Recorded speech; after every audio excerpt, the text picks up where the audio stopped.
नमस्कार, मैं हूं प्रखर श्रीवास्तव। हमारे खास कार्यक्रम पूरा सच में आपका स्वागत है। और खबरों की दुनिया में पूरा सच बहुत जरूरी होता है, क्योंकि झूठ से भी खतरनाक होता है अधूरा सच, और उसी तरह खतरनाक होती है अधूरी खबर। इसलिए हर खबर का पूरा सच हम आपको बताएंगे, वो भी तथ्यों, तर्कों और सबूतों के साथ। तो आइए बिना देर किए देखते हैं पूरा सच।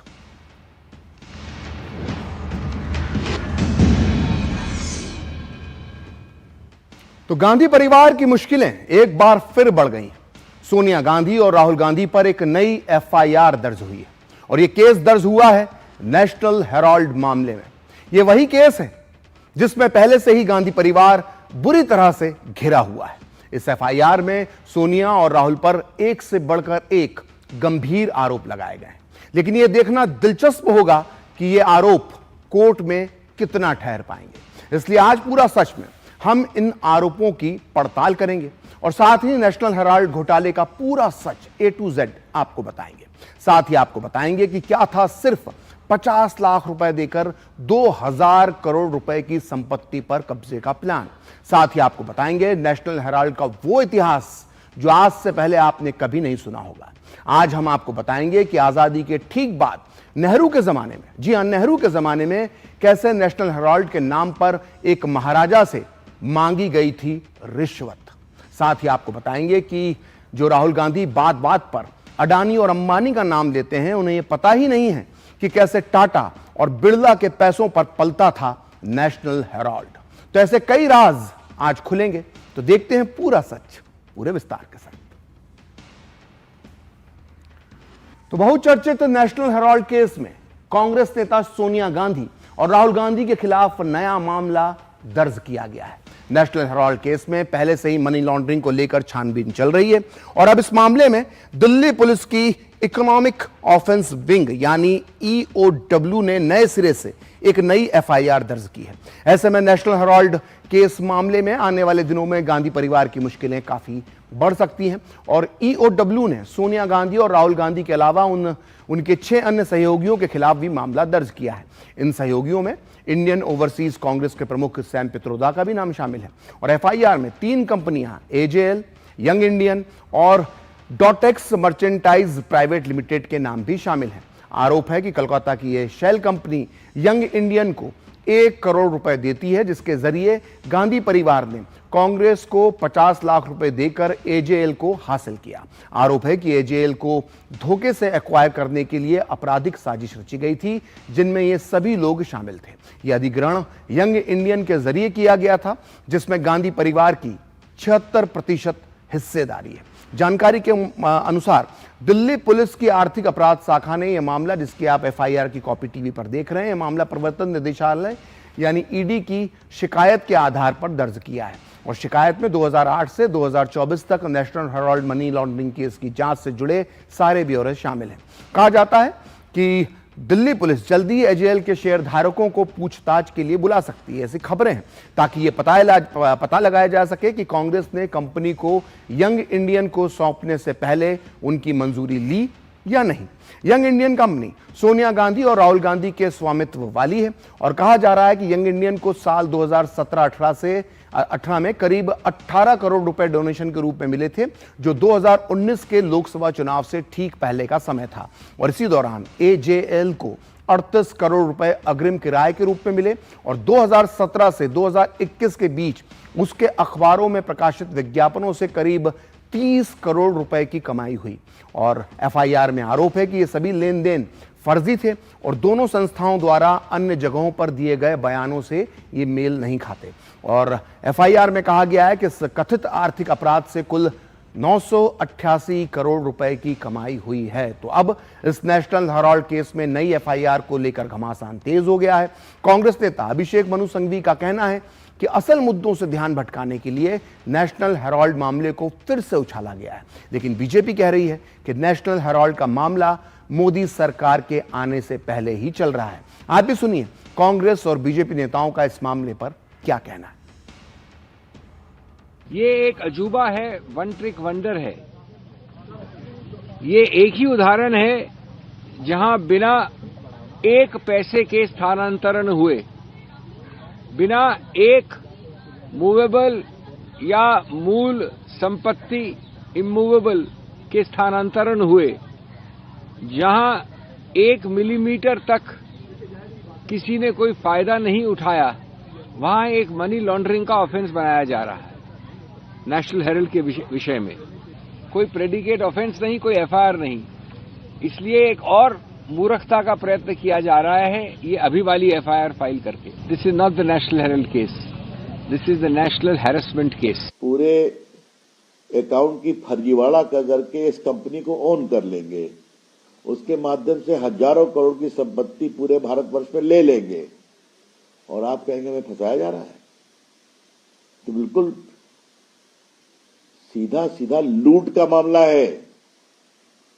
तो कानून अपना काम कर रहा है तो करने दें, और ये हम लोग के पहले का है। लेकिन उनकी इनकम टैक्स में हार हुई, उनकी दिल्ली हाई कोर्ट में हार हुई, उनकी सुप्रीम कोर्ट में हार हुई। कांग्रेस पार्टी जो बेबुनियाद झूठे आरोप लगा रही है उसको हम उसकी बहुत भर्त्सना करते हैं और उनसे आग्रह करूंगा कि भाषण देने के बजाय जो लूट किया उसका हिसाब दें।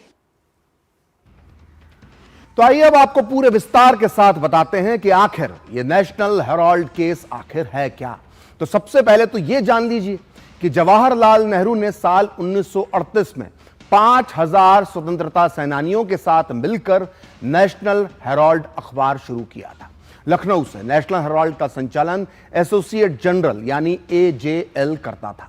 एजेएल पर जवाहरलाल नेहरू का मालिकाना हक नहीं था पूरी तरह से, क्योंकि इसे शुरू करने में 5000 स्वतंत्रता सेनानी भी शामिल थे। हालांकि अखबार के पहले संपादक भी नेहरू जी ही थे और प्रधानमंत्री बनने तक नेहरू नेशनल हेराल्ड बोर्ड के चेयरमैन भी रहे। और नेहरू जब देश का प्रधानमंत्री बन गए तो उन्होंने संपादक पद से इस्तीफा दे दिया। अब आते हैं वर्तमान केस पर। तो 2002 में कांग्रेस नेता मोतीलाल वोरा को एजेएल का चेयरमैन बनाया गया, लेकिन 2008 में नेशनल हेराल्ड को भारी नुकसान हुआ और अखबार को बंद कर दिया गया। उस समय नेशनल हेराल्ड चलाने वाली एजेएल पर 90 करोड़ का कर्ज चढ़ा हुआ था और इसी बीच साल 2010 में 5 लाख रुपए से यंग इंडियन नाम की एक कंपनी बनाई गई। इस कंपनी के 38% शेयर राहुल गांधी के पास और 38% शेयर उनकी मां सोनिया गांधी के पास थे, यानी दोनों के पास मिला के 76%। और बाकी के 24% शेयर कांग्रेस नेता मोतीलाल वोरा, ऑस्कर फर्नांडिस, पत्रकार सुमन दुबे और कांग्रेस नेता सैम पित्रोदा के पास थे। इसके बाद बीच में आती है कांग्रेस पार्टी।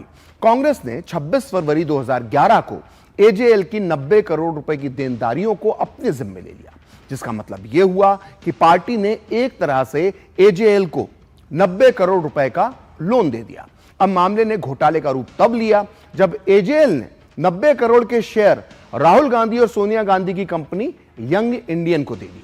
इसके बदले यंग इंडियन को कांग्रेस पार्टी का 90 करोड़ का लोन चुकाना था जो उसने एजेएल को दिया था।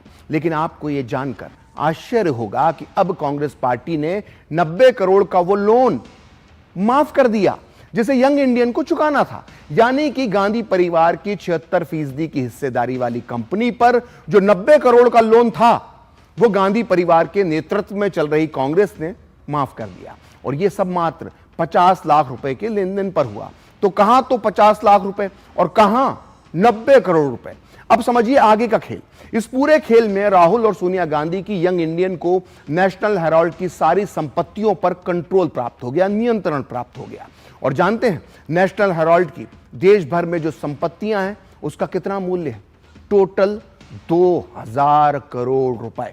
सोचिए 50 लाख रुपए खर्च करके 2000 करोड़ रुपए की संपत्तियों पर पूरा कंट्रोल हो गया। ईडी ने अपनी जांच से निष्कर्ष निकाला कि इन कदमों से कांग्रेस पार्टी के दानदाताओं को भी धोखा मिला है, क्योंकि कांग्रेस ने जो 90 करोड़ रुपए का कर्ज माफ किया वो पार्टी को दानदाताओं से, यानी जो डोनेशन था उससे मिला था। और ईडी का आरोप है कि कांग्रेस नेताओं ने नेशनल हेराल्ड की 2000 करोड़ रुपए की संपत्ति हड़पने के लिए आपराधिक साजिश रची थी। ईडी का कहना है कि नेशनल हेराल्ड को समाचार पत्र प्रकाशित करने के मकसद से भारत के कई शहरों में रियायती दरों पर सस्ती जमीन दी गई थी। ईडी ने आरोप लगाया है कि नेशनल हेराल्ड ने 2008 में अपना प्रकाशन बंद कर दिया और कमर्शियल फायदे के लिए अपनी संपत्ति का, जो संपत्ति सस्ते में मिली थी, उसका उपयोग कमर्शियल फायदे के लिए शुरू कर दिया। और नेशनल हेराल्ड के नाम पर बनी इमारतों को किराए से देकर कांग्रेस पार्टी और लाभकर्ताओं ने, जिन पर यह आरोप है, उन्होंने मोटा पैसा कमाया है। तो यह है ईडी के आरोप। और नेशनल हेराल्ड केस में नई एफआईआर में साजिश के जरिए कांग्रेस से जुड़ी कंपनी एसोसिएट जनरल लिमिटेड पर धोखाधड़ी से कब्जा करने का भी आरोप लगाया गया है। ईडी ने अपनी जांच रिपोर्ट दिल्ली पुलिस के साथ शेयर की थी, जिसमें पीएमएलए की धारा 66(2) के तहत अपराध दर्ज करने की सिफारिश की गई है। आइए अब आपको बताते हैं कि इस नई एफआईआर के महत्वपूर्ण किरदार कौन है। इसमें आरोपी नंबर 1 हैं सोनिया गांधी, आरोपी नंबर 2 हैं राहुल गांधी, और आरोपी नंबर 3 हैं सुमन दुबे, और आरोपी नंबर 4 हैं सैम पित्रोदा। तो सोनिया गांधी और राहुल गांधी के बारे में तो इस देश का बच्चा बच्चा सभी जानते हैं। आइए अब आपको बताते हैं कि आरोपी नंबर 3 सुमन दुबे और आरोपी नंबर 4 सैम पित्रोदा कौन है। तो सुमन दुबे बहुत ही दिलचस्प किरदार है इनका। ये गांधी परिवार के बेहद करीबी हैं। कभी पेशे से पत्रकार रहे सुमन दुबे राजीव गांधी के बहुत गहरे दोस्त थे।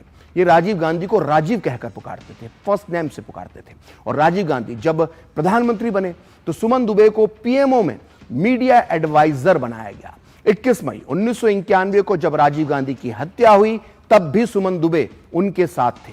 बाद में सुमन दुबे राजीव गांधी फाउंडेशन के ट्रस्टी भी हैं। और अब बात अंकल सैम पित्रोदा की।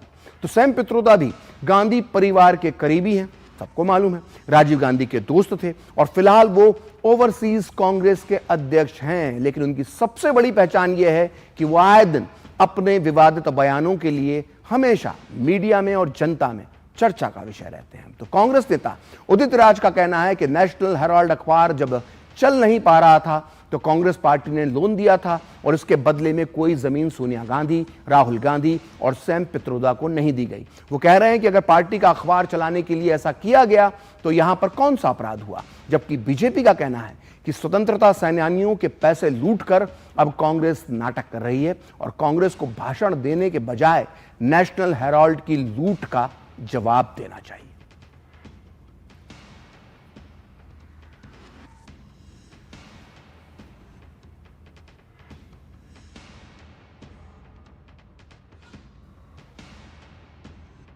जो अखबार देश की आज़ादी के लिए लड़ता है, अखबार बंद हो रहा था। ऐसी परिस्थिति में कांग्रेस पार्टी लोन देकर के जिंदा रखना चाहती। अब वो पैसा क्या हुआ कि वो लोन दिया गया था और उस लोन से सैलरीज और pension, allowances, overhead expenses meet out हुए हैं। तो उसमें और जो जमीन है नेशनल हेराल्ड की, उस जमीन का कोई आदान प्रदान तो हुआ नहीं, न श्याम पित्रोदा जी के नाम पर, न राहुल जी और सोनिया जी के नाम पर। तो हरास कर रहे हैं और फर्जी केस है। राहुल गांधी, सोनिया गांधी के नेतृत्व में कांग्रेस की नेशनल हेराल्ड पर बौखलाहट, हताशा, चीख चिल्लाहट, ये दुर्भाग्यपूर्ण है। स्वतंत्रता सेनानियों के पैसे खुलेआम लूटे गए हैं, डकैती डाली गई है, भ्रष्टाचार किया गया है।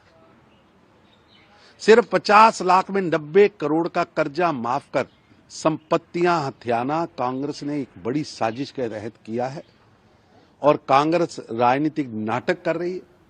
कांग्रेस भाषण देने के बजाय नेशनल हेराल्ड की लूट का जवाब दें। तो आइए अब आपको बताते हैं कि नेशनल हेराल्ड केस का कोर्ट में क्या स्टेटस है। इस मामले में दिल्ली की राउज एवेन्यू कोर्ट में सुनवाई पूरी हो चुकी है और कोर्ट को अब यह तय करना है कि मनी लॉन्ड्रिंग केस में ईडी की चार्जशीट पर संज्ञान ले या नहीं। हालांकि इसी शनिवार यानी 29 नवंबर को फैसला तीसरी बार टल गया था और अब कोर्ट 16 दिसंबर को इस पर फैसला सुनाएगी। और अब ये जानते हैं कि यह केस कैसे खुला और इस केस की टाइमलाइन क्या है। देखिए, नेशनल हेराल्ड केस को सबसे पहले 2012 में उठाया था सुब्रमण्यम स्वामी ने। और आपको पता होना चाहिए कि तब सुब्रमण्यम स्वामी बीजेपी में शामिल नहीं हुए थे, मोदी सरकार भी नहीं तय पाई थी और सुब्रमण्यम स्वामी तब जनता पार्टी के नाम से एक अलग पार्टी चला रहे थे। इस दौरान नरेंद्र मोदी की नहीं बल्कि कांग्रेस के नेतृत्व वाली यूपीए की सरकार थी जिसके प्रधानमंत्री मनमोहन सिंह थे। दरअसल 1 नवंबर 2012 को स्वामी ने दिल्ली की एक कोर्ट में एक निजी शिकायत दर्ज की जिसमें आरोप लगाया गया कि सोनिया गांधी और राहुल गांधी दोनों ने अपने निजी कंपनी यंग इंडियन के जरिए नेशनल हेराल्ड चलाने वाले एजेएल का अधिग्रहण कर धोखाधड़ी और जमीन हथियाने का काम किया है। इसके बाद 2014 में ईडी ने इस केस की जांच शुरू की और ईडी को यह पता लगाना चाहती थी ईडी कि क्या इस केस में किसी तरह की मनी लॉन्ड्रिंग हुई है। और 26 जून 2014 को कोर्ट ने सोनिया और राहुल गांधी को आरोपी के रूप में अदालत में सम्मन किया और 19 दिसंबर 2015 को पटियाला हाउस कोर्ट ने सोनिया गांधी और राहुल गांधी समेत दूसरे आरोपियों को जमानत दे दी। यानी इस वक्त तक सोनिया गांधी और राहुल गांधी जमानत पर बाहर है। और 12 फरवरी 2016 को सुप्रीम कोर्ट ने सोनिया राहुल के खिलाफ चल रहे मामलों की सुनवाई पर रोक लगाने से इनकार कर दिया था। तब सुप्रीम कोर्ट ने कहा था कि इस स्तर पर मामले में हस्तक्षेप करने का कोई आधार नहीं है और निचली जो लोअर कोर्ट है उसमें कार्रवाई जारी रहना चाहिए। इसके बाद 1 जून 2022 को ईडी ने सोनिया गांधी और राहुल गांधी को पेश होने का नोटिस भेजा। वहीं 13 जून 2022 को राहुल गांधी दिल्ली में ईडी दफ्तर में पेश हुए। 26 जुलाई 2022 को सोनिया गांधी से ईडी ने 6 घंटे पूछताछ की। वहीं 3 अगस्त 2022 को ईडी ने दिल्ली की हेराल्ड बिल्डिंग में स्थित यंग इंडियन कंपनी का ऑफिस सील कर दिया था। जबकि पिछले साल यानी 2024 के अगस्त महीने में ईडी की टीम ने नेशनल हेराल्ड के दिल्ली, मुंबई और कोलकाता समेत 16 ठिकानों पर छापेमारी की थी। इसके बाद इसी 11 अप्रैल 2025 को ईडी ने दिल्ली, मुंबई और लखनऊ में संपत्ति रजिस्ट्रारों को नोटिस जारी कर 661 करोड़ रुपए की संपत्तियों को कब्जे में लेने की प्रक्रिया शुरू की। और अंत में 15 अप्रैल 2025 को ईडी ने दिल्ली की राउज एवेन्यू कोर्ट में सोनिया गांधी, राहुल गांधी, सैम पित्रोदा और सुमन दुबे के खिलाफ मनी लॉन्ड्रिंग मामले में चार्जशीट दाखिल की। बीजेपी का कहना है कि नेशनल हेराल्ड मामले में गांधी परिवार और कांग्रेस पार्टी को देश की किसी भी कोर्ट से राहत नहीं मिली है। आप भी सुनिए बीजेपी प्रवक्ता प्रदीप भंडारी ने क्या कहा।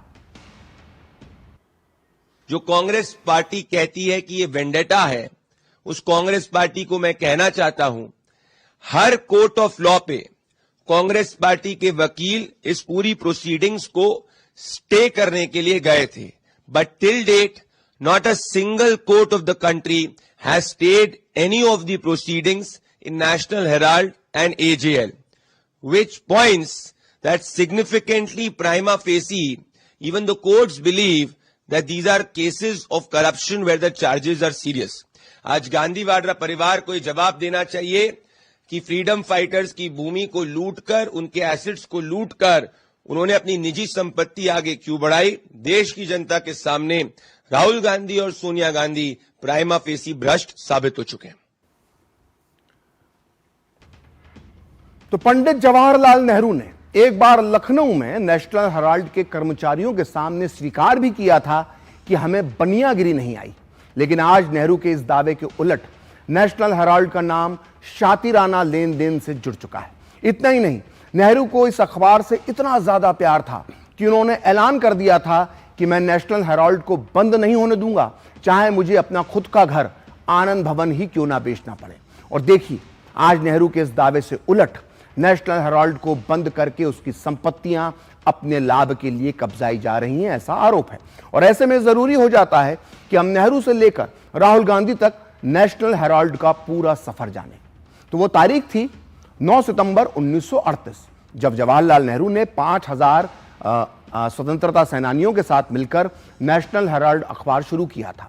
नेशनल हेराल्ड का संचालन एसोसिएट जनरल यानी एजेएल करता था और नेशनल हेराल्ड पर जवाहरलाल नेहरू का मालिकाना हक नहीं था, क्योंकि इसे शुरू करने में 5000 स्वतंत्रता सेनानी भी शामिल थे। लेकिन इसे हमेशा नेहरू के इशारे पर ही चलाया गया। खैर, नेशनल हेराल्ड की स्थापना के 4 साल के बाद अंग्रेज सरकार ने 1942 में इस पर प्रतिबंध लगा दिया, जो 1945 तक जारी रहा। अगस्त 1947 में प्रधानमंत्री बनने के बाद जवाहरलाल नेहरू ने नेशनल हेराल्ड बोर्ड की चेयरमैन पद से जो है वो इस्तीफा दे दिया। लेकिन अपने दामाद इंदिरा गांधी के पति, राजीव गांधी के पिता, सोनिया गांधी के ससुर और राहुल गांधी के दादा फिरोज गांधी को नेशनल हेराल्ड का मैनेजिंग डायरेक्टर बना दिया। नेहरू के निजी सचिव O.M. मैथाई ने अपनी पुस्तक में लिखा है कि फिरोज गांधी कंपनी चलाने में बहुत अच्छे नहीं थे और नेशनल हेराल्ड जल्द ही गंभीर आर्थिक संकट में फंस गया। इसलिए इसे जनहित निधि नामक एक ट्रस्ट में बदल दिया गया। इस ट्रस्ट में भी बड़ी दिलचस्प बात है कि इस ट्रस्ट में भी नेहरू के परिवार का कब्जा रहा और इंदिरा और नेहरू परिवार की बेहद करीबी पद्मजा नायडू जैसे लोग इसके ट्रस्टी बनाए गए। नेहरू के सचिव M.O. मथाई का भी ये आरोप भी है, उन्होंने ये लगाया है कि नेशनल हेराल्ड के लिए बड़ौदा के राजा प्रताप सिंह से उस समय 2 लाख रुपए की रिश्वत तक ली गई थी। और जब यह घटना सरदार पटेल को मालूम चली तो उन्होंने इसकी शिकायत नेहरू से की थी, लेकिन फिर भी ये रिश्वत की रकम महाराजा बड़ौदा को कभी वापस नहीं लौटाई गई। यानी जो माल एक बार आ गया तो आ गया। अब आगे सुनिए। आज राहुल गांधी बार बार अडानी और अंबानी का नाम लेते हैं, लेकिन इन लोगों को यह पता नहीं है कि नेशनल हेराल्ड को आर्थिक लाभ दिलाने के लिए उस दौर में मफतलाल ग्रुप, टाटा ग्रुप और बिरला ग्रुप जैसे बड़े बड़े बिजनेस घरानों से मदद ली गई। विज्ञापनों के नाम पर 1956 से 1957 के बीच महज 1 साल में 8,42,000 रुपए जमा किए गए, जो आज के हिसाब से करोड़ों करोड़ रुपए में होते हैं।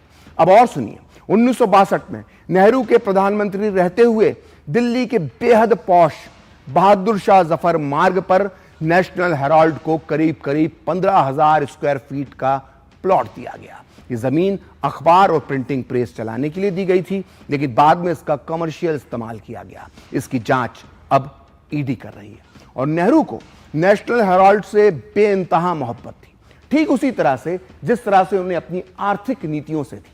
अब यहां यह जानना भी दिलचस्प है कि नेहरू की समाजवादी आर्थिक जो मॉडल से निकली जो उनकी आर्थिक नीतियां थी, उनका जो हश्र हुआ, जो बुरा हश्र हुआ, वही बुरा अंजाम नेशनल हेराल्ड का भी हुआ। दरअसल नेशनल हेराल्ड का असली पतन 21 मई 1991 के बाद, यानी राजीव गांधी की मृत्यु के बाद शुरू हुआ।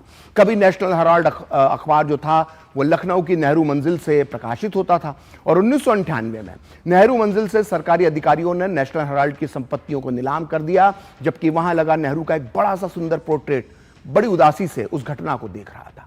उन दिनों दिल्ली के प्रेस क्लब में, ध्यान से सुनिएगा, यह किस्सा है कि उन दिनों दिल्ली के प्रेस क्लब में एक मजाक हमेशा चलता था कि नेशनल हेराल्ड की वास्तविक बिक्री, जो उसके अखबार की कॉपीज की बिक्री है, उसकी संख्या अखबार में काम करने वाले लोगों की संख्या से भी कम है, यानी इतना कम बिकता है। उस समय नेशनल हेराल्ड 5,000 प्रतियां छापता था, लेकिन उनमें से ज्यादातर कॉम्प्लीमेंट्री की उस पर मुहर लगी होती थी, यानी फ्री में बांटी जाती थी। इन पर कॉम्प्लीमेंट्री की मुहर लगाकर इंडियन एयरलाइंस के यात्रियों, सरकारी आईटीडीसी के होटलों में ठहरने वालों को, कांग्रेस सांसदों को, प्रधानमंत्री कार्यालय, सरकारी दफ्तर, कांग्रेस के पदाधिकारियों और अन्य लोगों को मुफ्त में इसे बांटा जाता था। पहले यह लखनऊ में बंद हुआ और 1 अप्रैल 2008 को इसके अंतिम संस्करण में एक घोषणा थी कि इसका संचालन अस्थायी रूप से रोक दिया गया है। 1991 से 2008 की जो यात्रा है, दरअसल नेशनल हेराल्ड के लिए बहुत तकलीफ पहुंचाने वाली थी। अखबार से जुड़े कई पेशेवर और अच्छे पत्रकारों को पैसा ही नहीं दिया गया, और आखिरकार 40 करोड़ रुपए में जो समझौता हुआ, उससे उम्मीद के विपरीत बहुत कम लोगों को फायदा हुआ। राजीव गांधी के बाद के समय में पीवी नरसिम्हा राव हो, सीताराम केसरी हो, सोनिया गांधी हो, इनको नेशनल हेराल्ड की पार्टी के विचारों को अभिव्यक्त करने की क्षमता में बहुत कम या जरा भी यकीन नहीं था। और 90 के दशक से लेकर अब तक आर्थिक और सामाजिक मुद्दों पर विचारधारा के अभाव की वजह से अखबार जैसे मंच की कांग्रेस को जरूरत भी नहीं थी, और शायद यही वो मुख्य वजह थी जो 2008 में अखबार के अंतिम रूप से बंद होने की वजह बनी। तो ये थी नेशनल हेराल्ड की कहानी, और पूरा सच में। वक्त एक ब्रेक का, और ब्रेक के बाद बताएंगे प्रधानमंत्री ने क्यों कहा सदन में ड्रामा नहीं, डिलीवरी और नारा नीति चलेगी।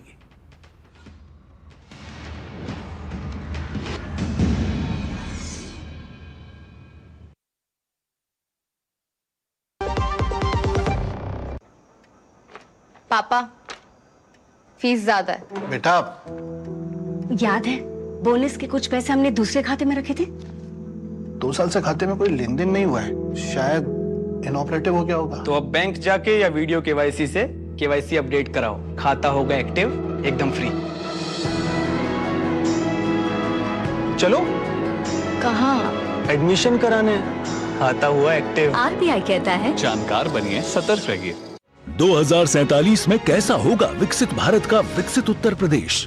क्या आप चाहते हैं कि कृषि क्षेत्र में नवाचार और पशुधन की समृद्धि से बढ़े अन्नदाता की आमदनी, गांव-गांव तक पहुंचे चौड़ी सड़कें, हवाई यात्रा के लिए किसान की जेब में हो पैसे, विश्व स्तरीय शिक्षा और वर्ल्ड क्लास इलाज, बढ़े उद्योग, रोजगार, नौकरी और अपना व्यापार, रिन्यूएबल और ग्रीन एनर्जी हो यूपी में फुल, ताकि कभी न हो बत्ती गुल। डीप टेक, एआई और इलेक्ट्रॉनिक संसाधनों का बिछे जाल, सांस्कृतिक धरोहर का पुनर्जागरण और गौरव काल। क्या आप चाहते हैं ऐसा उत्तर प्रदेश? अगर हाँ तो उठाइए मोबाइल, क्यूआर कोड को स्कैन करें और पोर्टल samarthuttarpradesh.up.gov.in पर लिखकर या बोलकर दर्ज कराएं सुझाव। आपके सुझाव से बनेगा विकसित यूपी का रोड मैप और मूल्यवान सुझाव देने वाले किए जाएंगे सम्मानित, क्योंकि आपकी राय विकसित यूपी बनाए। ओ हरी भैया, अरे वाह, खेतों में कौन सी फसल लगाए हो? 12 महीने कमा कर दे ऐसी फसल। क्या? मैंने नया व्यवसाय शुरू किया है। उसके लिए पैसे? इसमें किसी निवेश की जरूरत ही नहीं। अच्छा मुखिया जी। अरे मुखिया जी नमस्ते। अरे हरी, कब आ रहे हो? आप बस चलिए, मैं पहुंचता हूं। अब मैं LIC एजेंट हूं। LIC एजेंट बनो, अब बड़ा सोचो। हमारी वेबसाइट पर जाएं या अपनी नजदीकी LIC शाखा से संपर्क करें। गोल्डी छोले मसाले, जहाँ जाएं रिश्ते बनाएं। गोल्डी लाए हैं फ्रेश लॉक टेक्नोलॉजी, जो रखे मसालों को हर समय फ्रेश।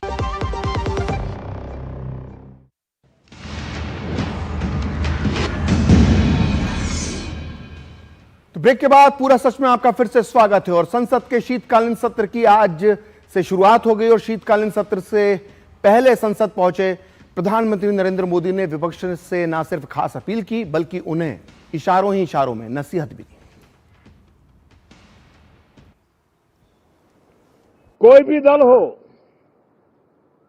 हमें किसी को भी हमारी ये नई पीढ़ी के आ रहे नौजवान सांसद, पहली बार आए हुए सांसद, उनको अवसर देना चाहिए। उनके अनुभवों का हमें सदन को लाभ मिलना चाहिए। इस नई पीढ़ी के अनुभव सदन के माध्यम से राष्ट्र को भी लाभान्वित करेंगे।